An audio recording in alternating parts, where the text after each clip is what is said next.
United States of America and to the republic for which it stands, one nation, under God, indivisible, with liberty and justice for all.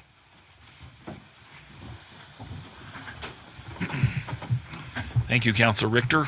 We have asked Councilor Hanson to offer our invocation. Our dear Heavenly Father, we're so grateful for this opportunity to meet together today as on behalf of Riverdale City and the residents. And please help us as we work through this meeting that we may be guided to make those decisions that are in the best interest of the city and that are right. We're so grateful for the employees and those that put their lives on the line for us, and please bless them that they'll be watched over and they'll find successes in their career and they'll always be able to return home to their families. We're grateful for the many blessings that we have to be here and to be in Riverdale. And please help us to share those many blessings that we have with those that we encounter. We love thee and we thank thee for all of these things. In the name of Jesus Christ, amen. Amen. Thank you, Councilor Hanson.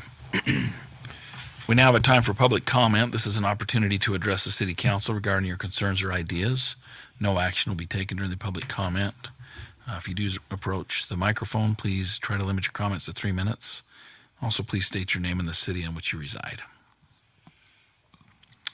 Seeing none, we'll move on to presentations and reports. Mayor? Oh, yeah. Can I make a motion about the agenda first? Sure. I'd like to make a motion to remove items 3 and 4 from the action items on the agenda tonight. I don't know if I can go into the comment now or if we have to wait for a second and then I can explain the comment, or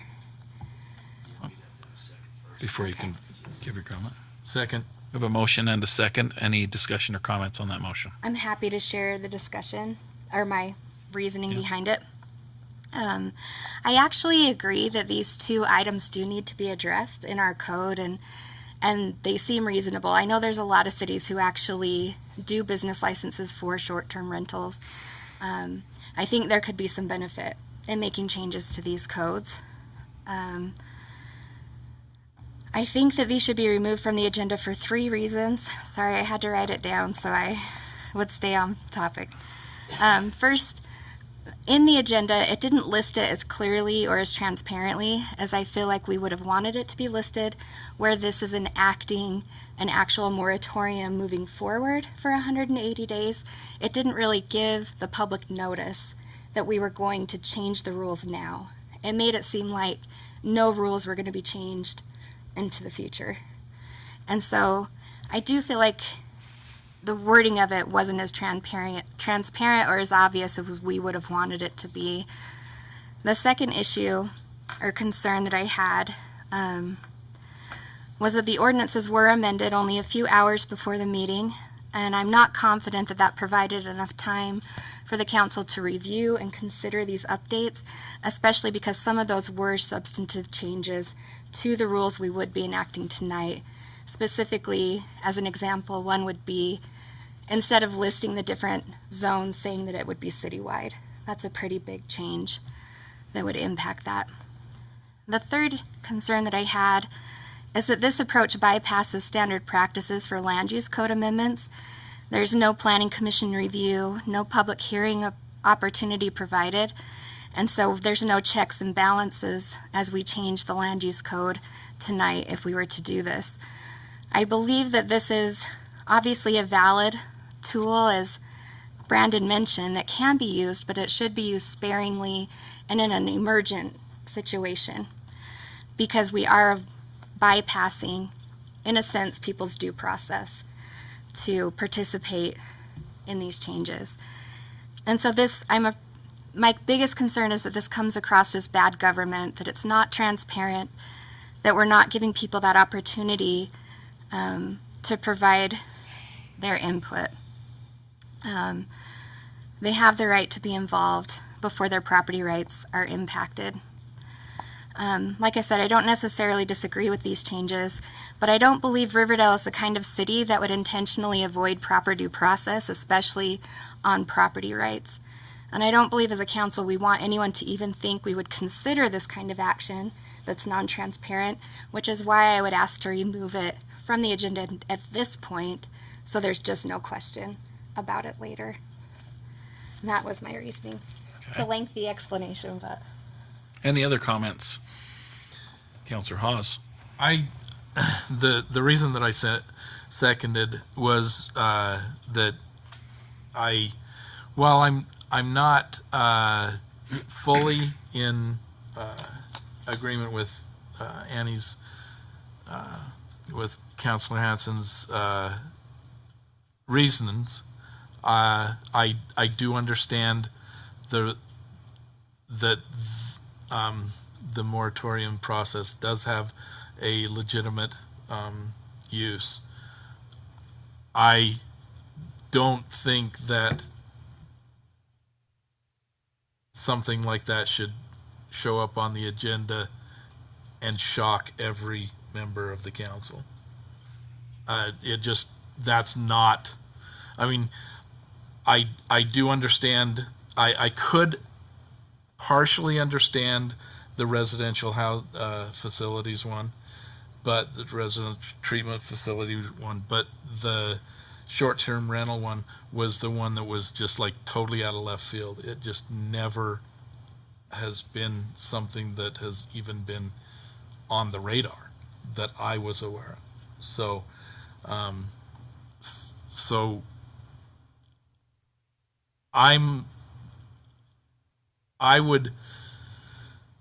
I would be more amenable to consider it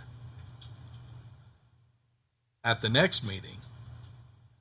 But I understand Councilor Hanson's reasonings, and I don't disagree with the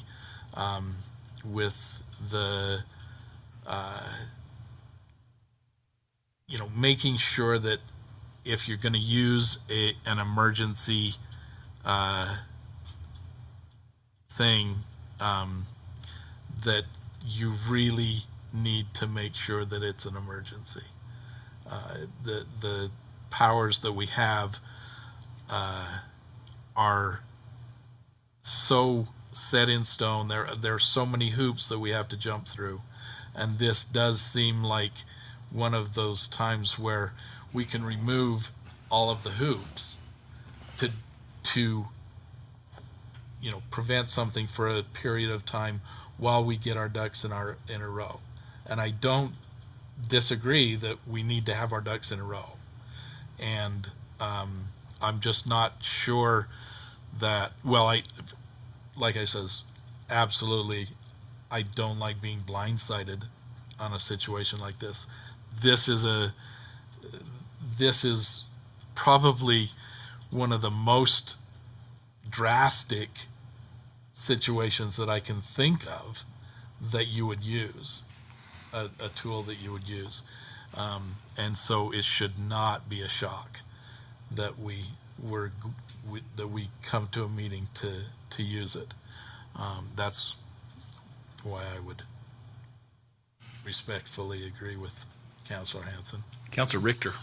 Yeah, and I need to express appreciation to city staff because they were willing to meet with me and explain some of these things. So I'm grateful. I appreciate that, but I think I share the concerns from Councilor Hanson, Councilor Hawes, that I'm not seeing the immediate public safety and welfare issue that would, in my opinion, be necessary to look at this overriding and an immediate moratorium. So, yeah. But I appreciate the staff for the explanations and what you've done, but share the concerns of the council so far. Councilor Stevens? Yeah, I'm not I want this to go forward for this meeting because I want to hear what prompted this, the backstory on this. And I mean, we can certainly vote it down. We can table it. We don't have to remove it, but I want to hear the presentations that prompted this.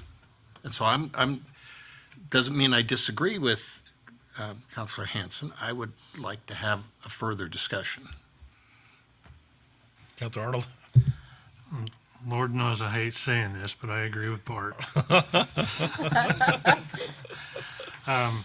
doesn't it feel good? Sometimes it does. You're right. I hate government overreach. And this stinks to high heaven of government overreach. And the reason I am even sitting here and ran for the council is because of government overreach on a couple of silly little things that happened when I moved into Riverdale.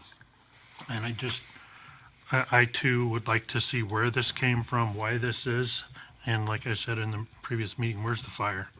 I don't understand why we need these kind of powers to knock it down. But I too would like to hear the presentation of why these hit the way they did. Okay. Any other comments? Ms. Maragoni, will you poll the council on this item? Okay, so what's the question? The motion is to remove those two items from the agenda tonight. Correct, Councilor Hanson? Yeah, that's right.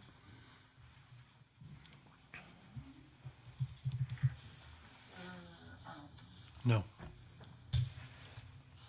Counselor Richter, Yes. Counselor Hanson, Yes. Counselor Stevens, No. Counselor Halls. Yes.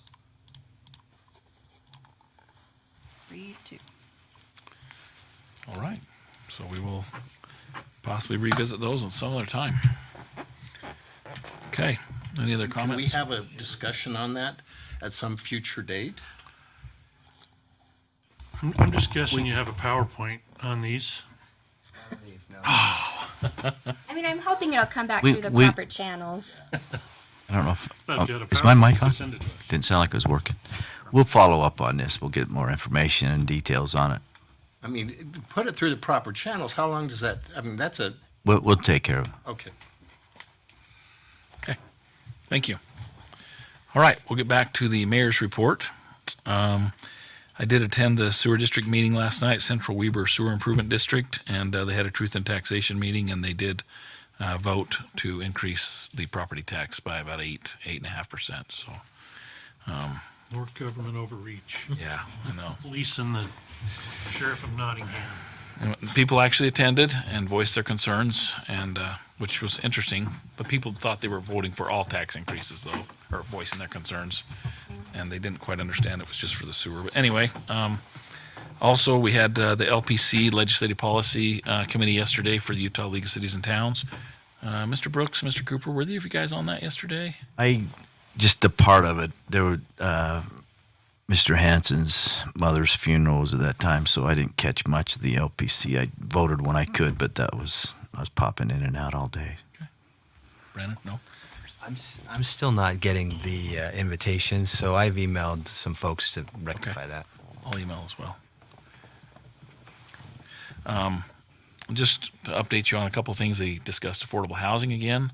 I guess Ogden City has a proposal. Actually, it's Weber County, unincorporated Weber County, for some homes that might meet the governor's requirements or requests for some lower income homes on small properties. Interesting thing, though, the homes would end up being about 1,100 square feet, and they would come in at $350,000 with no garage. And apparently builders and people that understand that said the price per square foot's about $340 a square foot, or roughly, which is astronomical. It's basically just a handout to the builders. They're like, yeah, we'll build a dinky little house and make $340 a square foot. So people were frustrated by that. The one thing I wanted you guys, and I was hoping maybe you guys heard, because I was at work kind of popping in and out of it too, but there was a discussion about changing parking ordinances or letting the state control parking requirements. I think it was kind of in line with what we're doing, but they wanted to make sure that we were counting garage spaces as parking. I guess some cities don't count the two. They want 2 spots, but the garage doesn't count. We have to respond by like tonight or tomorrow morning if we want to fight against that with the league, what they're thinking about doing, basically giving our parking power over to the state. Yeah, I think I gave a vote on that one. Yeah. As one of those. But the one thing that I did find encouraging, and it wasn't consistent through that, but they're starting to fight back finally. Yeah. And they're tired of the cities getting blamed for all this problem here, and they're recognizing that this is a developer issue. It's not the cities, and we're tired of getting blamed for it. And so the league's finally starting to push back a little bit, and that part was encouraging, because they've kind of sat on their hands for the last 2 years and been quiet about it, and we're getting beat up for everything. And finally they're starting to take a stand, so that part was encouraging. apparently St. George had a big meeting with all the governments and stuff, and basically laid out this is all the housing we've approved and all the lots, and basically said the developers are not coming to the table and building anything. And anyway, it was kind of eye-opening for their legislators to be like, oh, and they said these are the changes we've made. We've made small lots. We've made these zone changes. We're allowing everything you've asked us to do, legislature, and nothing is getting built. So, and they are starting to push back. Yeah, So nothing it's kinda good affordable. news. The expensive stuff's still getting built, but nothing affordable. Yeah, nothing affordable is being built. So it's kind of interesting. I did also want to mention that Larry Hansen's mother, previous city administrator, she did pass away, a long time Riverdale resident, and anyway. Yeah, sounds we like you were- couldn't get a plan over there. It went so fast. That's why it came today, because They were we really sent it to the grateful. house. So. They called to tell me, so thanks for doing that. Yeah. That was really nice. So, and that's all I have. We'll now move on to number 2, the city administration report. Mr. Brooks. Thank you, Mayor. The department heads' reports are in your packet. Do you have any questions on those? I have a number of them here tonight. Anything outstanding? Pretty routine as I read through those. I do. Okay. Sorry, Councilor Stevens. Kind of caught me off guard. Are you going to go down each one? No, not I'm the going specific through the questions. responses of the fire, and it's just like, it's just, the numbers are high. 180. I mean, that's more than Ogden City and more than, well, maybe not Ogden, but that's extremely high, according to, with the surrounding. It's just, have I missed that in earlier months, or is that normal, or is that just? I think since the mayor asked for a little more detail, now the detail's coming out more of what is going on. Which I did mean to mention that. I really appreciate that. I feel like it gives me so much more background to know exactly, just a chart of numbers. I don't really get a feel for what that means. But to see, yeah, we went and fought a fire with Roy in this location, whether it was Riverdale, Roy, I feel a lot better about knowing what's going on. So it's been very, very informative to me. It was stunningly eye-opening for me. Yeah, I think it's been great. And your guys should be proud that it's in there. Like, I mean, they should feel very proud to look at that and say, wow, we did a lot of stuff last month. So same with the police, but they've always done that. And it's nice to add the fire. Anything else? Any other questions for? Okay, Mr. Brooks. By way of anniversaries, we don't have any on the specific. Stanger. Yeah, except for Stanger from the fire department. He's got 5 years. Roy's council tonight. Okay. But there are, for mention, though, just because of numerous years, Dean Gallegos with 29 years, Norm Farrell with 26, and Bart Paul with 26. So 2 public works and a fire guy with quite a few years there. So we wanted to recognize them. Staffing authorization continues as is. As an update, I know we have extended offers to 3 firefighters, I believe, so that's moving forward. Those numbers will change there. Everything else remains pretty much the same. And then as far as the community development report, you want to just give a quick update, Brad? Yeah, we're working on nailing down the grand openings for a couple of businesses that have completed their work, Chuck E. Cheese and Tesla. So we have some tentative dates. I'll be sending that information out. We do have a date for Ichiban Sushi for the 28th. So we hope to see you there. That is later in the day. I think it was 4 o'clock. Is that right? So come and, I'm sure, partake of some good things there. Goldcrest Homes is underway. They are just about done with their phase 1 and phase 2 underground improvements. They're working on some paperwork items and some administrative items so that they can begin to start building buildings here quickly. So we should see some vertical construction in the next few months. Are the spikers going to be on the 28th? Yes. Unfortunately. Okay. They I already contacted ate them there, without so us. I So can make a beautiful post about it and stay at work. I'm sorry, say that again? the owners contacted them before us, or that wouldn't have happened. But it is what it is. How was the food? It was actually really good. We've gotten good feedback on I've it. heard Yeah, they made I Yeah. had the sushi and the egg rolls, and they were really good. And the sushi, the tempura fried, they actually like batter the whole slice, so they dice it and then fry it, so it's like a little sushi nugget. It's actually really good. I don't know how any sushi can be good, but to each his own, I guess. But That's really, when it's a sushi nugget, it's really not sushi. Ew. All you can eat. That's it, Mayor. Thank you. Okay. And just one last thing in related to that, because I mentioned to you all last week we were hoping we'd have a big announcement for this meeting. We do not have a big announcement for you. That doesn't mean it's bad news. It just didn't happen like we could, and so we still can't release any of that. But hopefully within the next month or two, we'll have some good news on that one. So didn't want you leaving. I know you were just waiting for that announcement tonight, but Agenda number 2. it's not going to happen. Sorry. We should have canceled that one too. That's all I had, Mayor. All right. Thank you, Mr. Brooks. Any other questions or comments for the city administrator? Okay, we'll move on to consent items. Number 1, consideration to approve the meeting minutes from the August 6th, 2024 council work session and council meeting. Are there any corrections or changes to those minutes? Seeing none, a motion to approve would be in order. So moved. Second. We have a motion and a second. Any discussion on that? All in favor say yes. Yes. Any opposed? Okay, that passes unanimously. We'll move on to the action items. Number 1, consideration to approve the final site plan request for Ken Garf parking lot improvements for property located at 667 West, 4400 South, Riverdale, Utah, as requested by the Wright Development Group and Garf Properties. Mr. Cooper. Okay, thank you, Mayor. Appreciate it. Tonight we have with us a representative from Wright Development, Logan Johnson. So he'll be available to answer any questions that you might have. I do have a presentation, Councilor Arnold, but I don't know how to run The other this. ones came so quick, you didn't even have a PowerPoint. Yeah. Let's see. Michelle, do you mind? Thank you. Okay, so this is the final site plan coming to you from the Planning Commission. One more, please. There we go. Yep, got it. Thank you. So you're all familiar with this, I'm sure. This is the old Leslie's Mobile Home Park. It has been subdivided. There was a subdivision plat that was approved last August to create the lots that we're talking about now, and also create the lots in which the new housing would go on at a future date. This final site plan is just for the overflow parking that is for the Garf Automotive Group. It's related to the overall development of the site, and Logan can give you any history that you might need for that. But tonight's action is just for the site plan.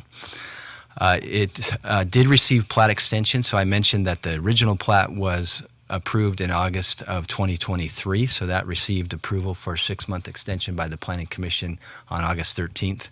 It also received conditional use permit approval on August 13th as well. So those two points have been checked.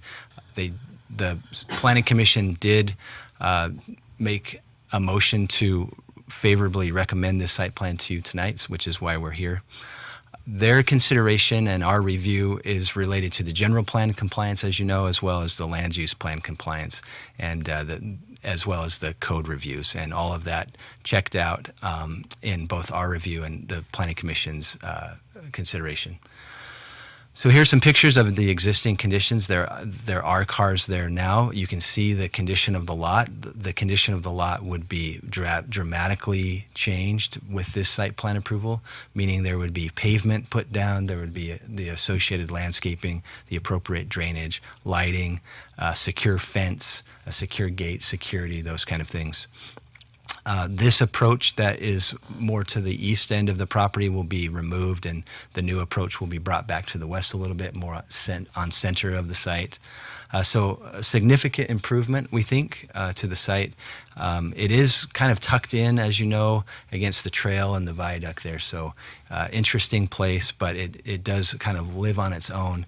And the site requires that a 6-foot chain link fence with black slats be installed as part of the site improvements to provide some screening, both from the trail side as well as the future residential side that will be going to the west. And Mr. Johnson mentioned that there might be a vinyl fence that replaces that western fence line with the improvement, with the development of the apartments there. One of the considerations that was made is the frontage landscaping. This again, is at the curve, kind of at the almost the end there. And so it was important from the city's perspective to see continuity along that street face, both with the overflow parking and any future development that would happen with the residential. So that change has been made, and that would help the residents across the street there to have something very nice and consistent to look at out their front door. It's about 1.3 acres, 44,000 square feet roughly is the parking lot size, with about 13,000 square feet of landscaping. They do meet the landscaping ordinance and the draining ordinances in terms of water flow and those kind of things. Lighting was a consideration from the Planning Commission, so they did have a few questions that they posed to Mr. Johnson. Lighting was one of them. There are only 2 lights on the site, and they have a 0 lot line exposure, so they'll be shining into the property, not out into the street or Are they 90 degrees, the angle of the light? they're shielded. So yes, they focus outward and straight down. Yep. The fencing was a consideration, so we talked about that, and the removal of the existing fence with the razor wire, and the installation of a new fence, which is, I think, a little bit shorter. I think that's a taller fence, and the slats. I think it'll look nicer, provide the screening that's necessary, and won't look as much as a secure compound as it does now. And then traffic was a concern from the Planning Commission. Are there going to be semi-trucks loading and unloading? How many cars a day are they going to bring into the site and out of the site to the various dealerships? And there are 150 parking stalls, and there will be traffic during business hours of moving cars back and forth. That's an unknown quantity, but it was anticipated that most of the loading and unloading from semis would happen at the dealership, because there's a process in which they go through once those cars are unloaded to check them in and to do their inspections and registrations and things. And so we anticipate that the driver of that truck is not going to want to navigate that turn, and I don't think it is appropriate anyway. And so with this discussion and the staff report that's in your packet as well, the Planning Commission did find that it's consistent with the general plan and the Riverdale City Code. So they do recommend favorable approval to you. This is consistent with our review as well from staff. There are certain things that would need to go along with the final approval, and that is just the typical things like stormwater. That happens usually at construction when they file with the state and get that going. And then there is a small water use requirement that would have to be satisfied, and so they would either bring their own shares or buy shares through the city as our ordinance allows. So we'll make sure that happens as a condition and prior to any construction as well, if this action is approved tonight. And so that is the presentation. I'll be happy to answer any questions. Councilor Hanson. In the packet, I really appreciate that you include everything, and it showed the list of all the responses from all of the different staff. I liked that spreadsheet a lot. Is everything resolved except for, like you said, the UPDES permit, that kind of thing? But That's right. Everything on that list already has been addressed. That's right, and that is a change. I've mentioned this a couple of times. Prior to going to Planning Commission, we seek to resolve all of the staff comments so that when it gets to Planning Commission, it's something that they can look at in terms of general plan compliance, future land use, and compliance to city code. So it's staff's job to determine that compliance, and Logan and his team's done a great job in the back and forth with the various changes. And so that corrections report that you see has seen, and it doesn't show everything. There are other communications, but it shows you kind of what has been identified and how it's been resolved. Awesome. Thanks. Is there any questions for Mr. Johnson? Seeing question for Mr. Johnson or no? Oh, no. Oh. I had a question for Mr. Johnson. How about that? Thanks for coming tonight, Logan. So if this is approved, do you have a timeline on are you going to try and get it done before winter, or what do you think? Yeah, the goal is to pave before October 15th. Okay. Fortunately, the paving companies sometimes are pushing that lately a little past October 15th. But yeah, if we get approval, we hope to be able to start clearing the site, get Garf totally paved and fenced and done before the paving plants close. Sure. I know there is a date that they kind of go with. So Yeah. I think it's going to look great. Like, I'm excited to have it done. Yeah. Thank you. And hopefully it will help facilitate the next half of that Yeah. property. Yeah, So- it's a critical step in that. So thank you. Yeah. Appreciate that. And then Councilwoman Hanson, we do have the NOI filed. So of those two things on there, we do have our UPDS number now.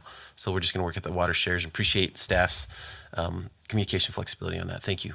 I think the landscaping looks really good too. Yeah, we tried to sort of match the two a little bit. So Yeah, it's going to be Thanks. nice. Okay.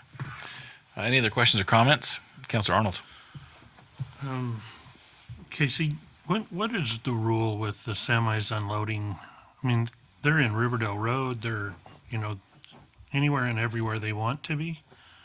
Is there a rule? I mean, technically speaking. Yeah, let's have you come up, Chief. Yep. For the people online. Put me on the spot, but technically speaking, my most educated answer is yes, there is. They probably are in violation of law sometimes when they are loading and blocking traffic. We try to just make sure if they're doing it safely, to not interfere with that. If you wanted an exact answer, I'd have to look, but No, I'm it's one of those just things curious where every time I see somebody in Riverdale Road doing it, and I'm just like, holy smokes. I mean, we generally encourage them to, like Tony DeVino's over on 700 West. They're usually out there. You see them there. You'll see them on 900 West. I don't see them too often on Riverdale Road. They do. Sometimes we'll say, hey, get off to the side street. But generally speaking, they probably should be in a parking lot. I mean, if we really went to the letter of the law. But it's just one of those deals where we know that they're just trying to do their job, and if they're doing it safely, we allow it. okay. So. And then the other question I have is on the general plan, we've talked a lot about the river corridor, and I just don't see this as part of that plan.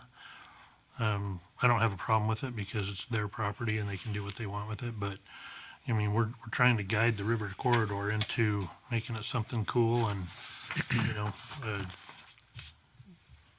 I mean, not anything for you doing your job, but it's like a parking lot for cars is not river corridor material. And at some point, we need to figure out a way to start channeling the river corridor into something that would draw people. So I guess it's more of a statement than a question. Okay. Right. Maybe they could do a future beautiful mural on the black. Yeah. Flat. Yeah. Make it look like With something's there. fish. And then the landscaping, I think we've done a lot of work with the landscaping ordinance, and I think we even need to tighten that up a little more. Just we're not like holding people to the ordinance. We might have percentages and things like that, but we got dead trees and we talked about Lowe's, and Lowe's is doing better than they were, but I mean we're putting in landscaping and then they just let it go.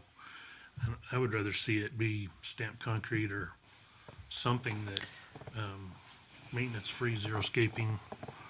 And we do encourage that way more than we ever used to, especially stamped concrete, because that's one that they like, and you can make that look really good, and it eliminates all that kind of stuff. But that's more of an enforcement issue, which we'll handle through Steve and stuff. And again, we're getting a handle on it. These are right now is the worst time of the year for those. Then it goes away for a few months, and then we let it go. But you're right, and we'll stay on top of that. But as far as the actual percentages, we've been pretty hardcore on those. So. Okay. I mean, it was like, I think Harley Davidson, their old store, they had to have Right. 20% or something. Had that little piece out in the put a back, little thing out behind Yeah. it. It's like a dog Yeah.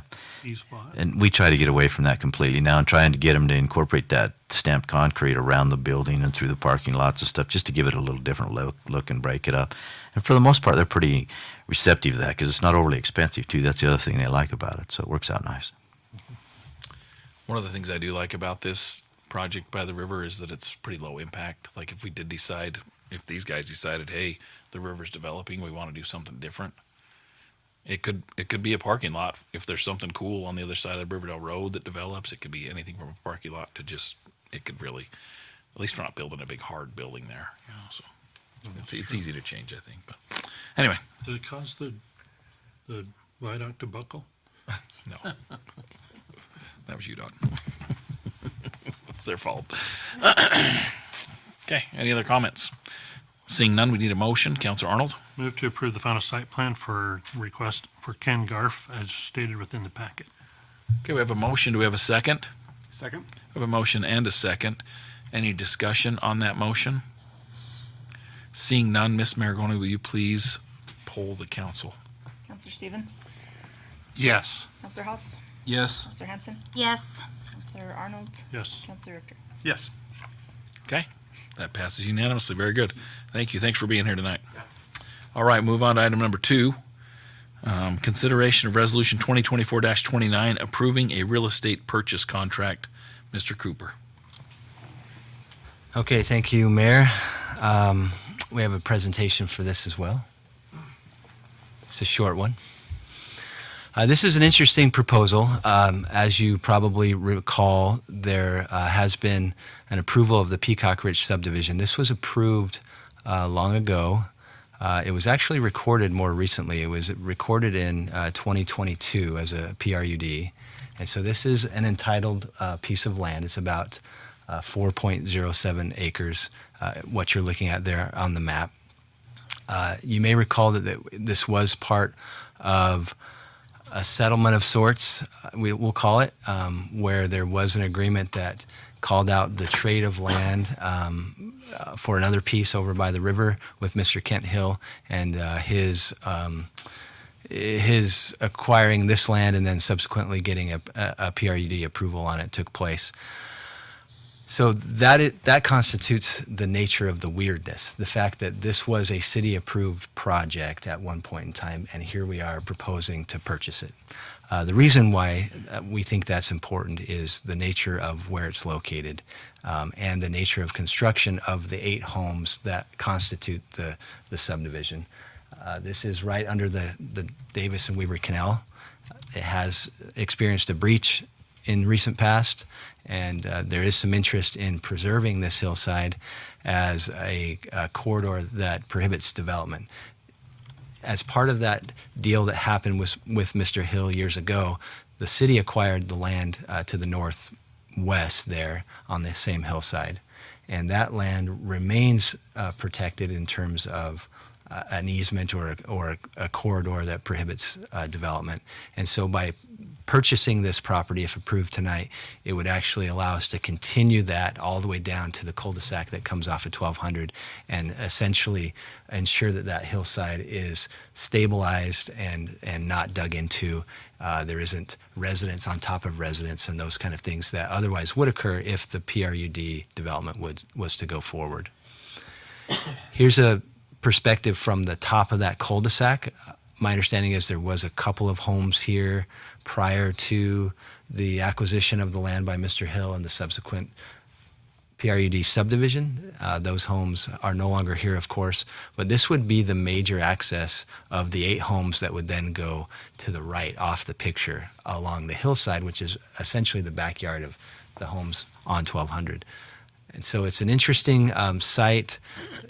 Could these lower lots be developed more adequately without affecting the hillside and without potentially incurring a risk to the lower property owners? Absolutely.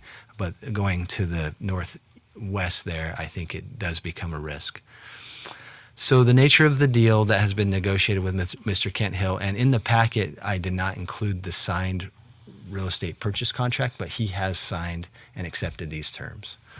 Again, the acreage is a little over 4 acres. We did hire a commercial appraiser to value the property. It was valued at $540,000. He's accepted a purchase price of $495,190. If approved tonight, then we would move to provide the title company $5,000 in earnest money. That would trigger a 35-day due diligence period in which we would look at preliminary title and other things like that to ensure that closing could take place. And then closing would happen essentially 5 days after that. So if approved tonight, then the effective date would be tomorrow if the mayor can sign it. And then we'd have 40 days as of tomorrow to close, essentially.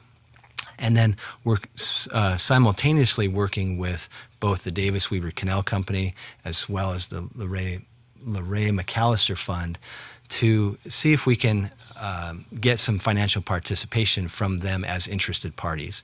The canal company is interested, obviously, to protect their asset, and they have already ran this concept through their board, and they have given us a soft commitment of purchasing about a 20-foot section of the land right below the canal across the entire length of the property. We haven't discussed price or any of those kind of things. It would likely be less than the per square foot price that we're paying because it is a no-build zone on the plat. But it would be something that we could potentially have happen simultaneous to the closing that we have with Mr. Hill, if we could work that out with the title company. They're not super excited about doing that anymore. The McAllister Fund is an easement conservation group, and so they would, once we take fee title to the property, if that's to happen, then they would work with us to procure an easement there that would essentially meet our needs as well, which is a conservation easement that would prohibit future development. And so they would actually acquire that fee simple, and that would be some money that we could use to offset the purchase price. So that's essentially the nature of the deal, and so I'll defer to the council. Any questions for Mr. Cooper? Councilor Arnold. So if you put a conservation easement in, who owns the property? Riverdale continues to own the property, other than the 20 feet? Right. So yeah, the title ownership of the property would be in the name of Riverdale City. The easement might be in the name of the fund who purchased it. The Davis Weber Canal Company would actually buy their property, so they would own their portion fee simple as well.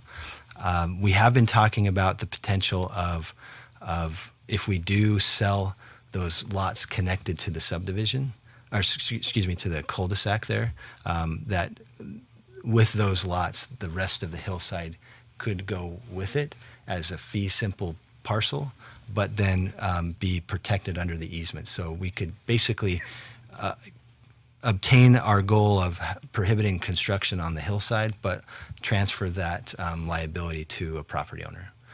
That would reduce the value of the property significantly, so I wouldn't expect a whole lot of money from those lots, but that's an idea. Well, because my concern is that property used to be, from what I understand, it was years before I showed up, but it was like a pasture zoo.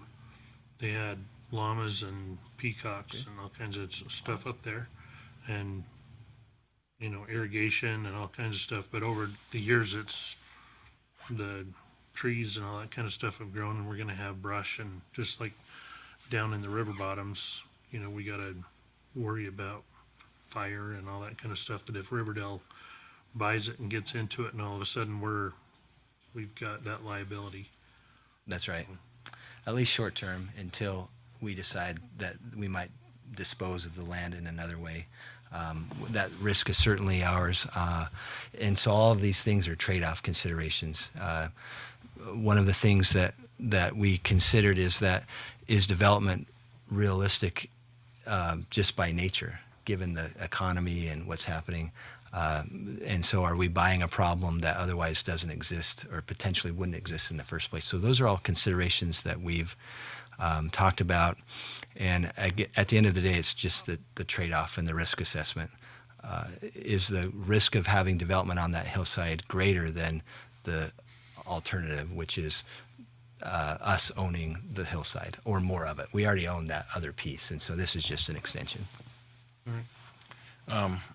One of the things, I'm on the Wasatch Front Regional Council Active Transportation Committee, and they're always trying to find new trails. And one of the kind of fruitful resources they've found lately is along canals. And they've even, everybody worries, well, how can you have a trail along open water and stuff? But there really is no additional danger. We have them along next to rivers, stuff. So canals, it hasn't panned out that that's a horrible idea.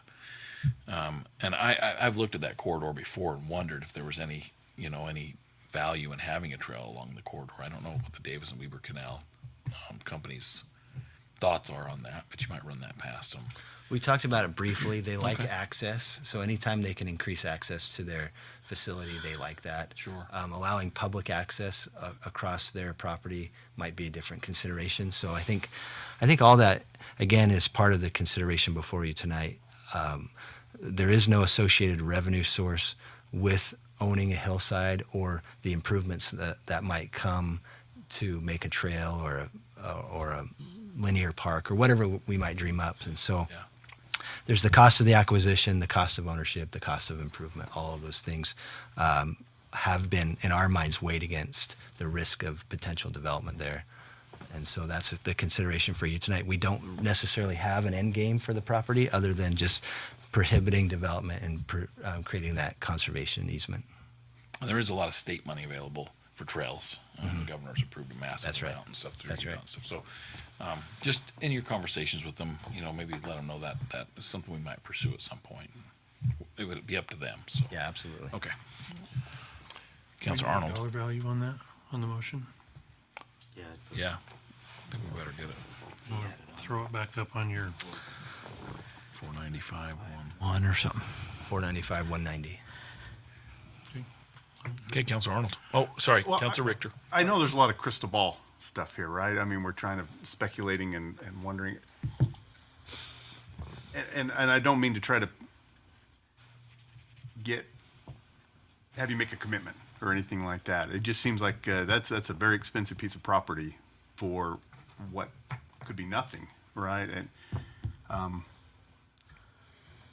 these elements that you're talking about, I guess I'm just asking if you think they're feasible. If you think that there really are, there's the opportunity for us to lower the impact to our citizen and the cost of this land purchase that I'm struggling with trying to find the value to the city. It's a challenge. That's a lot of money from the city for when I'm struggling to find a benefit. And I don't know if there's any. I think you've done a good job of possibilities. Is there anything else I need to or could hang my hat on here? I think the worrisome part of this whole deal is we didn't really do a good job when we settled this previously. If we were only talking those 3 lots there, I don't even think we'd be having this conversation. But when those other ones go up along that hillside, that is scary, and we just don't want that happening. You'll see that, what is there, 1, 2, 3, 4, those 5 that are above there. There is not much room there, and if you think somebody's going to go in there and develop it, plus those people who live right there, they're going to be breathing right down their necks and sitting right below that canal. That is the worrisome part there. That's the part that really troubles us. I agree, though, Mike, it's a lot of money for those 5 lots right there, but that's where we're hoping if we can bring in some of these other things and possibly sell those 3 lots, that we'll make some of that up. Those 3 don't bother us. We're not as worried about those. It's the other ones right there. And it's just a matter of you're rolling a dice on what your risk and what you're willing to pay for it. And there was no appetite from Mr. Hill to sell off just that one section, the three lots to the north, and have him retain. He just wanted out of all of it. Right. When he made the suggestion of selling it to us, that his offer, I guess, was the whole PRED. Thank you. Councilor Hanson, and then Yeah. Councilor Hawes. The cost, it is a high cost because of the value that he's losing there, the opportunity. But for those of us that participated in trying to help after the 1999 canal breach, it was a pretty big impact to see what happened to that whole side of the city and all those residents and their homes. And maybe that's a little bit of bias from having seen that happen, but the cost to the city, I'm sure, far exceeded what we're going to pay for this, and the cost to the residents and the people having weddings and all kinds of other things that got ruined. I think it is hard, but I do think, in my opinion, it's worth it to be sure that there's just no chance of that happening because of us approving a subdivision where it shouldn't have been approved. Councilor Hawes. This is like a bad penny. I can't get rid of it.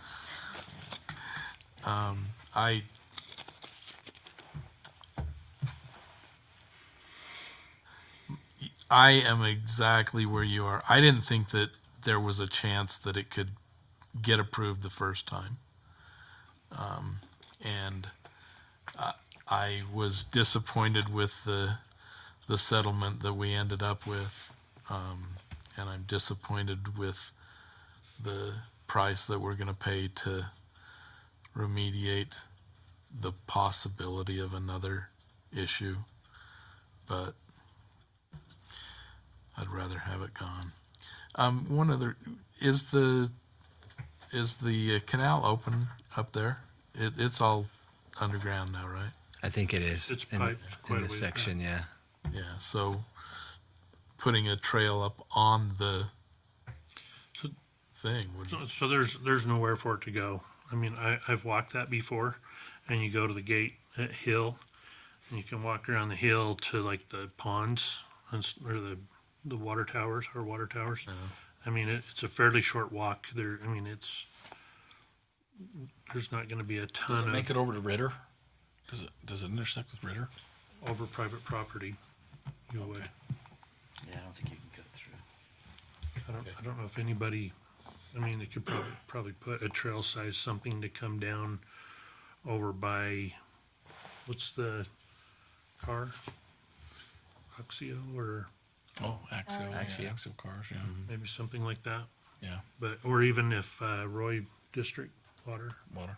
would let them do something like that. But you're never getting towards South Weber with it. It's that you just run right into No, the 'cause base. then you run into private property in the base. Drive in the base. Max Patterson owns all the way up to the fence. And Yeah. you won't anybody by there. Couple of considerations, Mayor, based on the comments. I do think it is a challenging consideration. We're buying this property twice, essentially. But as I look at this, it does provide us value. It increases the value of our adjacent property because that property is landlocked.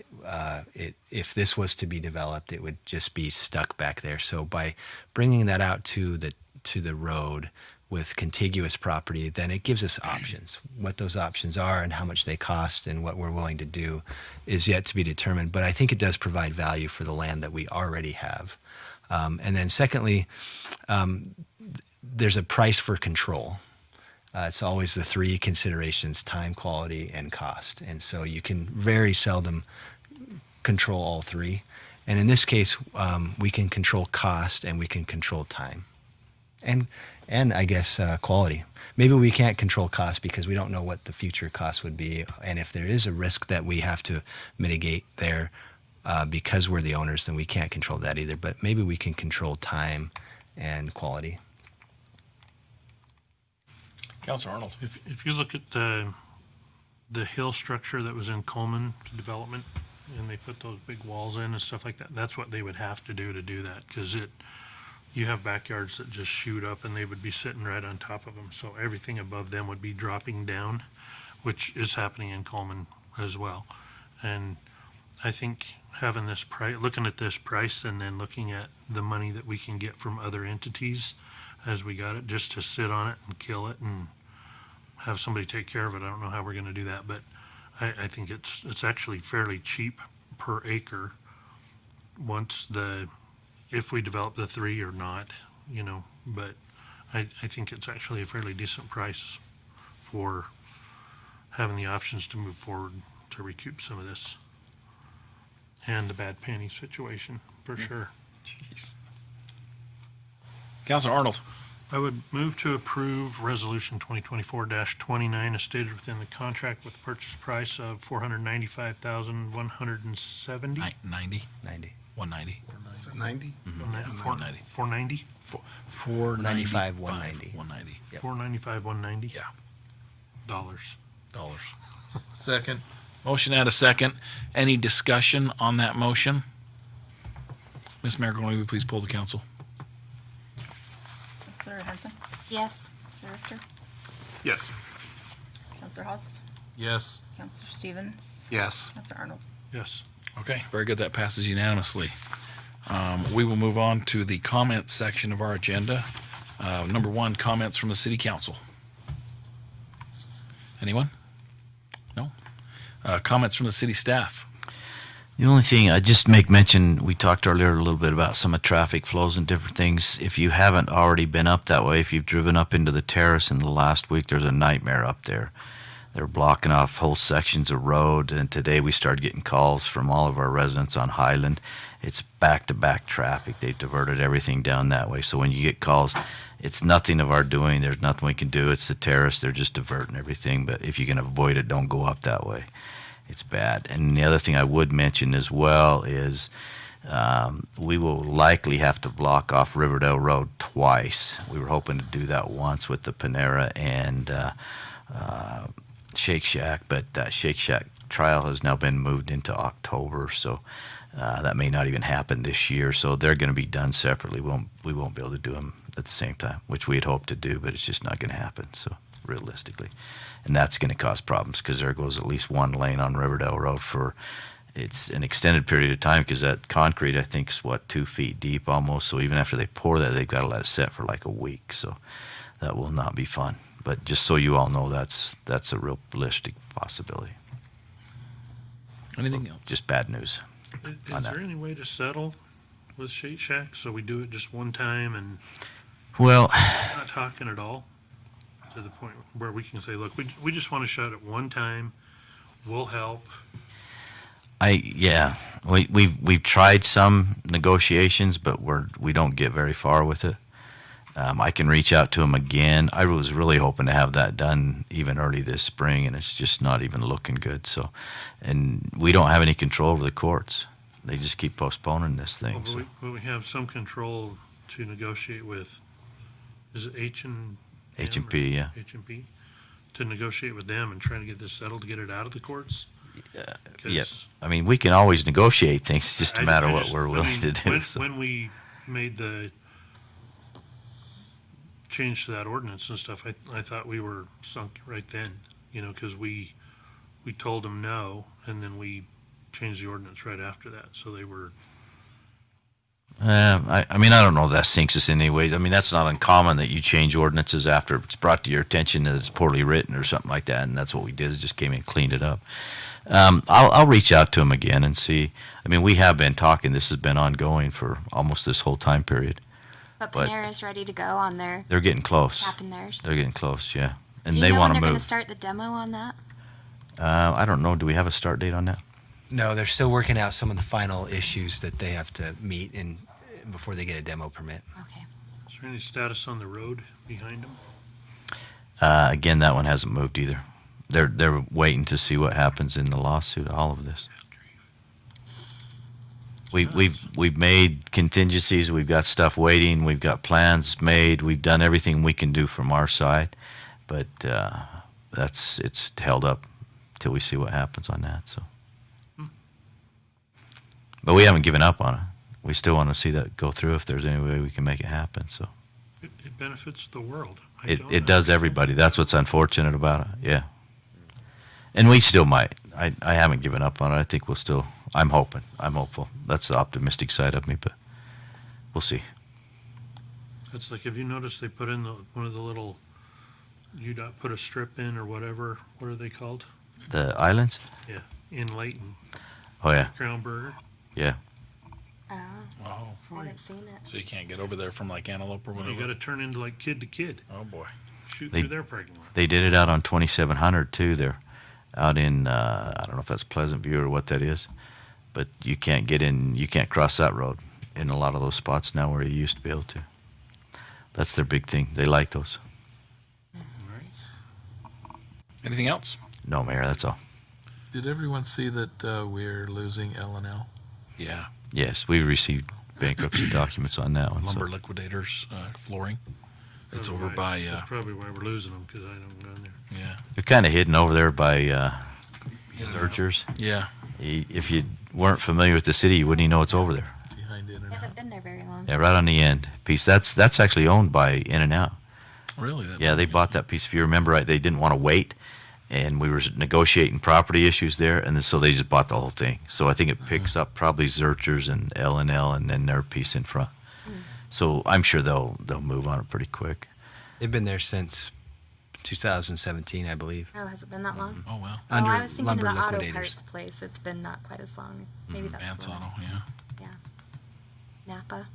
And Napa's back. Oh, Napa's back there. Yeah, Yeah, yeah, you're I right. think Napa's that's back more there, too. new. That's very recent. Yeah. Okay. Anything else? And I just was going to reiterate the 300 West thing. Like, we're taking a little bit of beating on Facebook, but it's not us. Like, it's all the terrorists. Now, I talked to Mayor Allen last night. He said it's just surface stuff they're doing up there.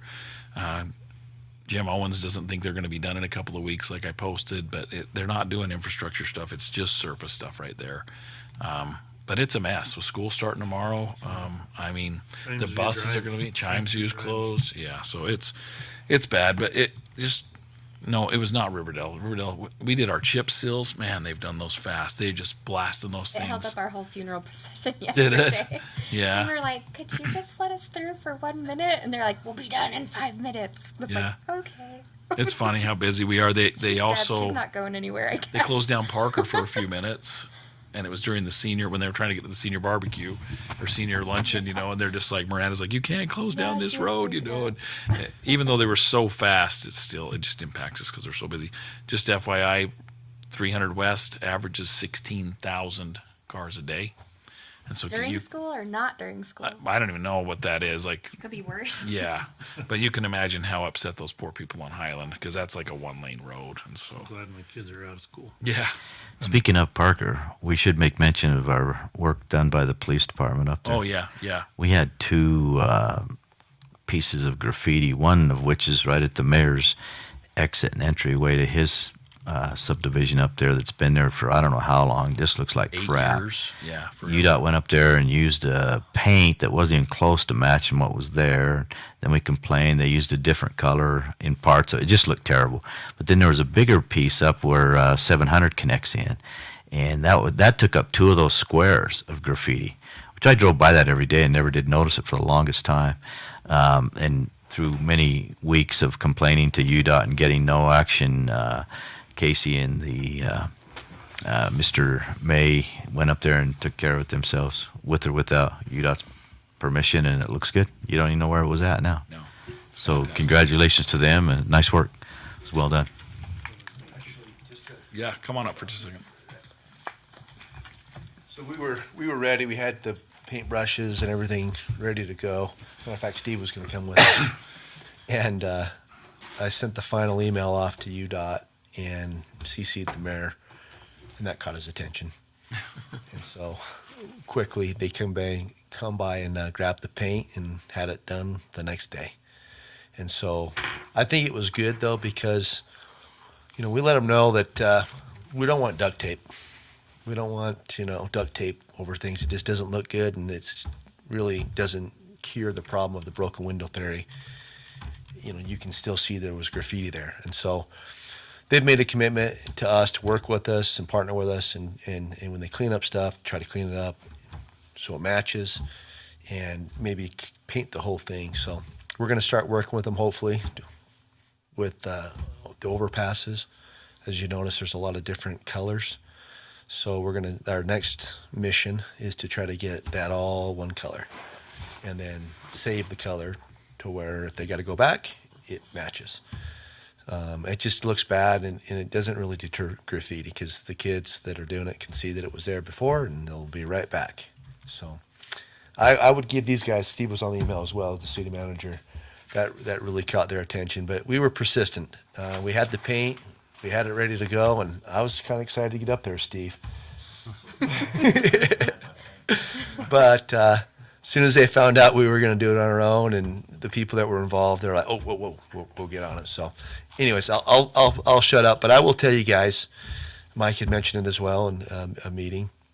If you guys see stuff like that, let us know. We're trying to be proactive, and as many eyes as we can have out there, the better. Co-enforcement's became a big topic, a big part of my job. And it's a work in progress.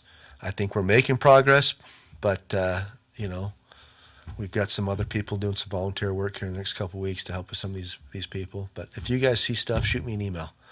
If it's brought to our attention, we can usually get on it a little bit quicker. So, all right. Thanks, Chief. I just had one last thing. One of the local religious organizations reached out to me. They have a group that they want to have do some service on September 7th. And originally they were going to just try and clean up along the Parker Drive or something. But they said it'd be real nice if we could actually, they decided maybe we could try and clean up some yards. And then they kind of said, I don't think there's enough time to pull it off. But working with Steve and working with, with the local organization. Anyway, we've got them together. They're talking to each other now. And there's a property across on the corner from the school that's completely overgrown. I can't believe how overgrown it is. And I mean, they're going to bring chainsaws and trailers and all kinds of stuff. And then there's about 4 other properties, including the landslide up in the East Bench. There's a fence along there, and it just looks terrible. They're going to clean that up. So it's going to be a great project, and we really appreciate Steve for. I was emailing Steve every single day, and he was just like, he's working with the residents. Will you accept help? And one guy was like, no, I don't want help if it's from the church. And, and finally he convinced him to accept some help. Anyway, it's going to be great. One guy, his wife had passed away, and he just didn't feel like he could handle his yard anymore. It's going to be super good. So we're really excited. I know the other side's really excited as well. So anyway, we appreciate it. Just pass that on to Steve. I haven't emailed him for a few days, so he's probably in withdrawals, but just let him know I haven't forgotten about him. I appreciate all he does. So He actually drove all those properties today. And yeah. Got to get the plan together. So. Yeah. And with that, Is there a way to find out how the homeowners association is being run by? Do they have to file something with the city? Like all of our homeowners associations? Yeah, just in general, but Coleman Farms or whatever they called that thing. So I've been doing their weed control this is my 4th year, and it's just to keep my wife happy. And they haven't even bought me a weed eater or anything. And it's like, I want to send them a letter or something, and I don't know. They collect about $1,000 a month from the homeowners there, and they do nothing. And so I don't know if it's somebody's college fund for their kid or something from Richmond American Homes, or I'll probably get sued by Richmond American Homes again, but it's like. You can look up the HOA name on the Utah Corporation search, and it'll show you who their agent is with their contact information. Oh, okay. So you can either call them or send them something in the mail. But it sounds like something that Steve could probably help with. We can do that. We can contact them and let them know what's been going on. Because there's nothing, it's all done. It just, I'm doing it. Yeah. So What? people come by and say, you know what, you're just such a great councilman to do that. And I'm like, I'm a husband. That's my problem. Give me a call. We'll talk about it, and Okay. we'll get it to where the responsibility's back on them. Okay, good. But HOAs just in general are their own thing. We don't get involved in those rarely unless it's a health safety issue, which this could be, depending on how much overgrowth and stuff it Well, is. it's just Ritter Drive mainly. Yeah. That's the main part that I do. It's just like over on Parker when it goes to Braden subdivision. Nobody does that little section right there. Mm-hmm. On newer subdivisions, we may have a copy of the approved CCNRs and declaration. Can we put like a pending ordinance thing together? I actually think we'll have even those on the older ones. That ordinance has been around a while, so we probably have the CCNRs, whether or not they follow them or Right. not. It's a Well, they're different story. recorded on the. Yeah, they're recorded as Yeah. well. I think it would fall on the homeowner that's property adjoins to it as well. So like if their fence is right there, then they've got to technically take care of that Yeah. to the city property. So we can attack it from a few different. It's just like we drive through Logan every week, and Logan looks so good. They have, their hanging baskets, and it's clean, and and then we kind of go through Riverdale, our home, and it's just not. It's overgrown. Shopping carts everywhere. Even the Riverdale property, the 20 acres south of Sam's Club, is just overgrown. And then you look over by between like I don't shop at the craft store. Joanne's. Oh, Joanne. Joanne's, yeah, Joanne's, and Sam's Club and Home Depot, and it's just, maybe we could at least get somebody to farm that or something, put some alfalfa in there or something. You just cleared the sidewalk. The sidewalk was really bad, and Steve, that was one of his cases. They cut down a bunch of stuff to make it accessible, but for a long time, you couldn't even walk through the sidewalk. Yeah, I didn't know there was a sidewalk there. Yeah, it was overgrown. So we made some progress there, I was gonna call the guy on YouTube that cleans up sidewalks. Anyway, Hey, All right. See how long I'm extending the meeting? It's just like, All right. Seeing nothing else, we would need a motion to adjourn. Motion. Second? Second. All in favor say yes. Yes. All right. We are adjourned. I'll tell you, Bart. Sewer districts last night, it's aye. And we got to get back to the yes. Well, I got the statement to switch. You got me to switch, huh? I think we got him out this early for one. Well, Yeah. They actually Put this in my journal. Might still be daylight. yeah. comes, Yeah. and he said, well, that's These really big chairs. the municipalities have to do that. The boards aren't under the same, you know, edge. I think it was, like, I had made it full screen. Yes, sir. Like, I think I just had to turn it. I even upgraded it. It's a big boy now. It's hard to get the council to like pin down actual. Steve, you want to get together tomorrow? Sure. I guess that's how we find out. Yeah, so now I know. For us too. Well, I mean, hopefully we can get it through pretty quick, the planning commission and I think the budget and all that stuff, so it'd be nice to have it. I know there's not a ton of them, but I hit Cody up about it, I'm like, are we getting sales tax? He's like, great. And I'm like, come on. Tell your dad sorry about his mom. Oh, I will. Thanks. I know she was. Hopefully lived her a good yard life. doesn't get overgrown. We'll get Larry out there. Yeah, we'll send him out with a, we'll get Alan with his weed eater. Yeah, Take but care of that too. Yeah,